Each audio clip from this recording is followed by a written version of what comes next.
আমাৰ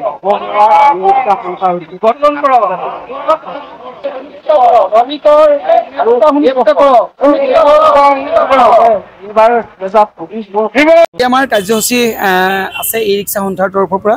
কথাটো হ'ল মই প্ৰথমতেই আপোনালোকক ধন্যবাদ জ্ঞাপন কৰিছোঁ আমাৰ লগত আজি সময় দিয়াৰ কাৰণে।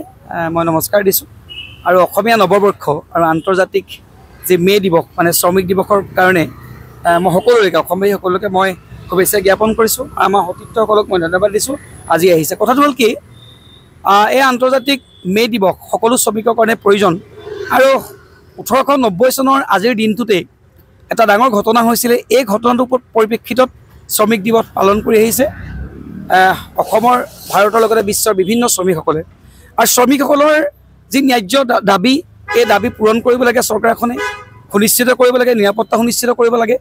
আৰু শ্ৰমিকসকলকো মই অনুৰোধ কৰোঁ, আপুনি এজন শ্ৰমিক বুলি পিছুৱাই থাকিব নালাগে। শ্ৰমিকৰ যি সময়, কামৰ সময়, সেই কামৰ সময়ৰ ওপৰত নিৰ্ভৰ কৰিয়ে কাম কৰিব লাগে। আৰু শ্ৰমিকসকলক এটা কথা মই ক'ব বিচাৰোঁ, আপোনালোকে গাড়ীয়ে চলাওক, ই ৰিক্সাই চলাওক বা যিকোনো কাম কৰক, নিজৰ নিৰাপত্তা, নিজৰ সুনিশ্চিত, নিজৰ ন্যায্য প্ৰাপ্তিত পাহৰি যাব নালাগে।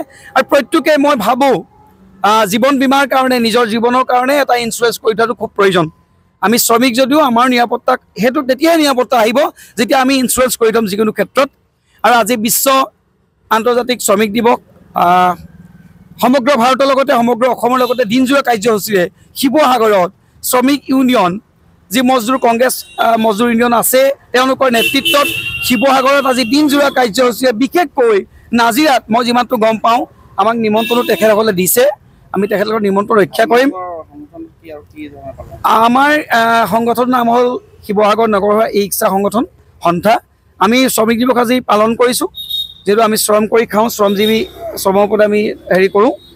সেইটো কাৰণে নাজিৰাত আজি পাতিছে ডাঙৰকৈ দিনজোৰা কাৰ্যসূচী, আমাক তাত নিমন্ত্ৰণ আছে। বিভিন্ন শিৱসাগৰত আমি আজি কাৰ্যসূচী অনুষ্ঠুপীয়াকৈ লৈছোঁ, যদিও দিনজোৰা নহয়, অনুষ্ঠুপীয়াকৈ আমি ইয়াক সন্মান জনাই শ্ৰমিক দিৱস আজি কাৰ্যসূচী পালন কৰিছোঁ।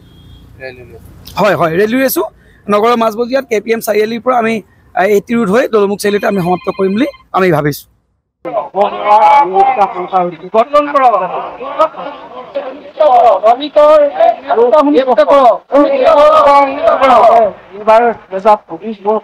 আমাৰ কাৰ্যসূচী আছে ই ৰিক্সা সন্থাৰ তৰফৰ পৰা।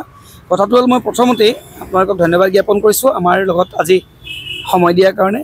মই নমস্কাৰ দিছোঁ আৰু অসমীয়া নৱবৰ্ষ আৰু আন্তৰ্জাতিক যি মে' দিৱস মানে শ্ৰমিক দিৱসৰ কাৰণে মই সকলোকে অসমবাসী সকলোকে মই শুভেচ্ছা জ্ঞাপন কৰিছোঁ। আমাৰ সতীৰ্থসকলক মই ধন্যবাদ দিছোঁ আজি আহিছে। কথাটো হ'ল কি, এই আন্তৰ্জাতিক মে' দিৱস সকলো শ্ৰমিকৰ কাৰণে প্ৰয়োজন আৰু 1890 চনৰ আজিৰ দিনটোতেই এটা ডাঙৰ ঘটনা হৈছিলে। এই ঘটনাটোৰ পৰিপ্ৰেক্ষিতত শ্ৰমিক দিৱস পালন কৰি আহিছে অসমৰ ভাৰতৰ লগতে বিশ্বৰ বিভিন্ন শ্ৰমিকসকলে। আৰু শ্ৰমিকসকলৰ যি ন্যায্য দাবী, এই দাবী পূৰণ কৰিব লাগে চৰকাৰখনে, সুনিশ্চিত কৰিব লাগে, নিৰাপত্তা সুনিশ্চিত কৰিব লাগে। আৰু শ্ৰমিকসকলকো মই অনুৰোধ কৰোঁ, আপুনি এজন শ্ৰমিক বুলি পিছুৱাই থাকিব নালাগে। শ্ৰমিকৰ যি সময়, কামৰ সময়, সেই কামৰ সময়ৰ ওপৰত নিৰ্ভৰ কৰিয়ে কাম কৰিব লাগে। আৰু শ্ৰমিকসকলক এটা কথা মই ক'ব বিচাৰোঁ, আপোনালোকে গাড়ীয়ে চলাওক, ই ৰিক্সাই চলাওক বা যিকোনো কাম কৰক, নিজৰ নিৰাপত্তা, নিজৰ সুনিশ্চিত, নিজৰ ন্যায্য প্ৰাপ্তিত পাহৰি যাব নালাগে। আৰু প্ৰত্যেকে মই ভাবোঁ জীৱন বীমাৰ কাৰণে, নিজৰ জীৱনৰ কাৰণে এটা ইঞ্চুৰেঞ্চ কৰি থোৱাটো খুব প্ৰয়োজন। আমি শ্ৰমিক যদিও আমাৰ নিৰাপত্তাক সেইটো তেতিয়াই নিৰাপত্তা আহিব যেতিয়া আমি ইঞ্চুৰেঞ্চ কৰি থ'ম যিকোনো ক্ষেত্ৰত। আৰু আজি বিশ্ব আন্তৰ্জাতিক শ্ৰমিক দিৱস সমগ্ৰ ভাৰতৰ লগতে সমগ্ৰ অসমৰ লগতে দিনজোৰা কাৰ্যসূচীৰে শিৱসাগৰত শ্ৰমিক ইউনিয়ন, যি মজদুৰ কংগ্ৰেছ মজদুৰ ইউনিয়ন আছে, তেওঁলোকৰ নেতৃত্বত শিৱসাগৰত আজি দিনজোৰা কাৰ্যসূচীৰে বিশেষকৈ নাজিৰাত মই যিমানটো গম পাওঁ আমাক নিমন্ত্ৰণো তেখেতসকলে দিছে। আমি তেখেতলোকৰ নিমন্ত্ৰণ ৰক্ষা কৰিম। আমাৰ সংগঠনৰ নাম হ'ল শিৱসাগৰ নগৰসভা ই ৰিক্সা সংগঠন সন্থা।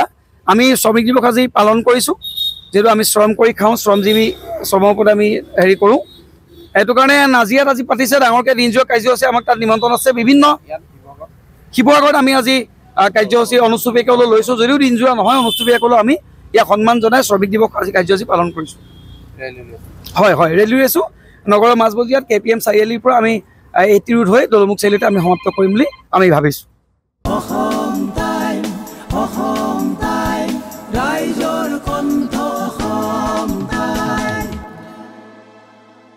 আপোনাৰ প্ৰিয় চহৰ নলবাৰীত নিজাববীয়াকৈ বসবাস কৰাৰ সপোন আছে নেকি?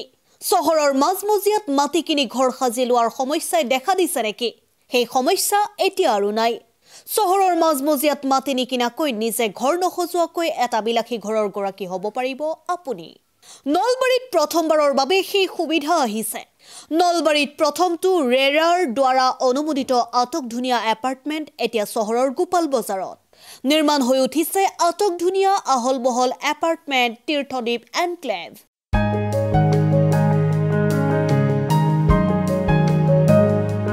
চহৰৰ গোপাল বজাৰৰ DIC পথত নিৰ্মাণ হৈ উঠিছে তীৰ্থদ্বীপ এনক্লেভ এপাৰ্টমেণ্ট। 2টা আৰু 3টা আটকধুনীয়া শুৱনি কোঠাযুক্ত সপোনৰ ঘৰ, যথোপযুক্ত গাড়ী পাৰ্কিঙৰ সুবিধা, নিৰিবিলি পৰিৱেশ, যাতায়াত আৰু যোগাযোগৰ উপযুক্ত সুবিধা। আপোনাৰ সপোনৰ ঘৰখনৰ বাবে ন্যূনতম হাৰত বুকিং চলি আছে। পলম নকৰি এতিয়াই যোগাযোগ কৰক 9706010636 আৰু 9954253864 নম্বৰত।